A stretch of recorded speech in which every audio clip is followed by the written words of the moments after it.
कसबा बावड्यातील जिल्हा पोलीस अधीक्षक निवासस्थानाच्या दारात आज दुपारी भरधाव कारची रस्ता दुभाजकाला धडक बसली। जोरदार धडकेमुळे कार पलटी झाली, तसंच दुभाजकाचा सिमेंट कठडा फुटला। त्याचवेळी समोरून येणारी दुसरी कार फुटलेल्या कठड्यावर धडकली। या दुहेरी अपघातात सुदैवाने जीवितहानी झाली नाही, मात्र कसबा बावड्याकडून येणाऱ्या आणि पलटी झालेल्या कारचं मोठं नुकसान झालंय।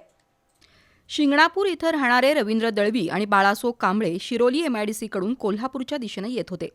वेगात असलेली कार कसबा बावडा इथल्या जिल्हा पोलीस प्रमुख निवासस्थानाच्या प्रवेशद्वारासमोरील रस्ता दुभाजकाला धडकली। ही धडक इतकी जोरात होती की रस्ता दुभाजकाचा कॉन्क्रीटचा कठडा तोडून कार पलटी झाली। सिमेंटचा तुटलेला कठडा पलीकडच्या रस्त्यावर जाऊन पडला। त्याचवेळी कोल्हापूरहून बावड्याच्या दिशेने जाणाऱ्या प्रमोद जगदाळे यांच्या कारला तुटलेला कठडा धडकला। त्यामुळे या कारचंही नुकसान झालं। आजूबाजूच्या नागरिक आणि पोलिसांनी घटनास्थळी धाव घेतली।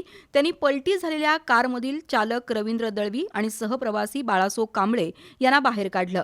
या दोघांना किरकोळ दुखापत झाली आहे, मात्र कारचं मोठं नुकसान झालंय।